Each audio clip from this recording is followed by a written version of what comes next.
हाँ तो मेरे प्यारे बच्चों, आज हम यूज ऑफ दैट करने वाले हैं। आज हम क्या करने वाले हैं? Use of that. हम दिस का प्रयोग कर चुके हैं, आज हम दैट का प्रयोग करने वाले हैं।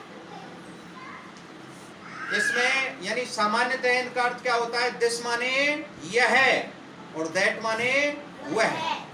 अंतर क्या है इसमें? यानी जैसा कि मैंने आपको कल बताया था, दिस का प्रयोग पास की एक चीज के लिए और दैट का प्रयोग दूर की एक चीज के लिए। Are you understand? Yes sir. यानी दिस का प्रयोग पास की एक चीज के लिए और दैट का प्रयोग दूर की एक चीज के लिए।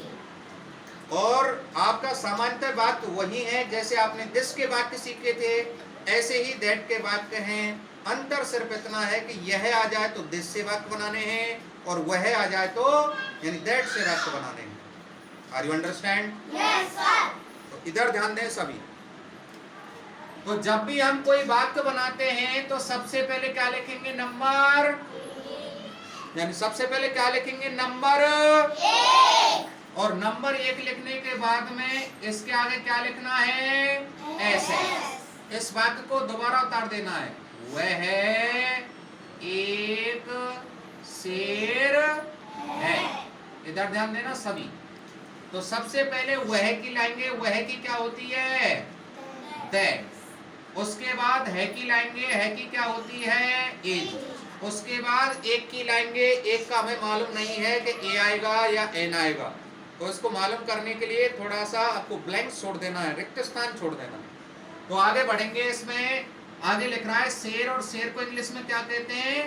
लॉइन। और लास्ट में क्या लगा देना है? Full stop. और मैंने आपको कुछ रूल्स बता रखा है कि का कबूतर से लेके यदि गज्ञानी तक की आवाज आ जाती है तो एक के लिए क्या लाते हैं? एक। और छोटे आ से लेके अवरत तक की आवाज आ जाती है तो एक के लिए क्या लाते हैं? एन। तो अब ये लॉइन लिख रहा है। क्या लिख रहा है? लॉइन। अब इसमें पहला अक्षर क्या बोल रहा है हिंदी का? अरे क्या बोल रहा है? लालू। तो ये का कबूतर से गज्ञानी के बीच में आएगा या छोटे आ से औरत के बीच में आएगा?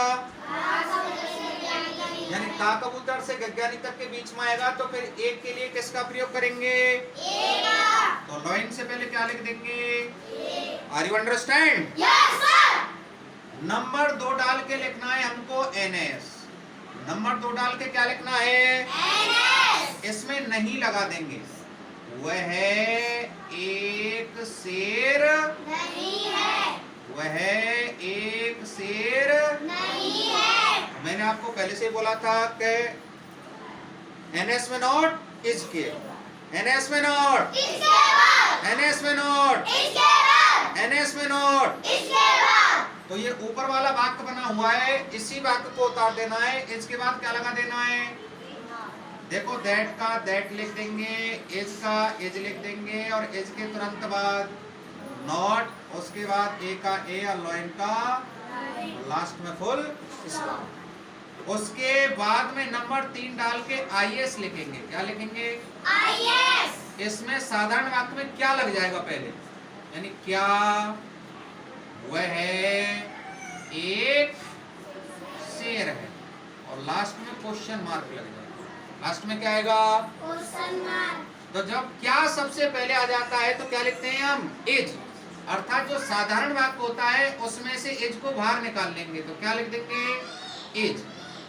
इज के बाद क्या लिखेंगे? दैट। दैट के बाद क्या लिखेंगे? ए। और ए के बाद क्या लिखेंगे? लॉइन। और लास्ट में क्वेश्चन मार्क। उसके उपरांत हम डालेंगे नंबर 4 और इसमें क्या लिखेंगे हम? आईएस। इस वाक्य में नहीं लग जाएगा। यानी क्या वह एक शेर नहीं। लास्ट में क्वेश्चन मार्क। जैसे मैंने बताया था कि एनएस में नोट इसके बाद, एनएस में नोट इसके बाद। एनएस में नोट इसके बाद। आईएनएस में नोट दैट के बाद आएगा। अब वाक्य दिस की नहीं बना रहे हैं, किसके बना रहे हैं? दैट। तो यानी दिस वाले वाक्य में तो नोट कहाँ था आईएनएस में? दिस के बाद। अब वाक्य दैट के बना रहे हैं तो यानी नोट कहाँ आएगा? दैट के बाद। तो एनएस में नॉट इज के बाद, एनएस में नॉट इसके बाद, आईएनएस में नॉट दैट के बाद, आईएनएस में नॉट दैट के बाद, एनएस में नॉट इज के बाद, एनएस में नॉट इसके बाद, एनएस में नॉट इसके बाद, आईएनएस में नॉट दैट के बाद, आईएनएस में नॉट। दैट के बाद। Are you understand? इसी वाक्य को उतार देंगे इज का इज, इज का इज, और दैट का, और दैट के बाद क्या लगा देंगे? नॉट। और ए का ए और लॉइन का लॉइन और लास्ट में question. Are you understand? Yes sir. इसी तरीके से आपको घर पर सेंटेंस बना के लाने हैं। ठीक है?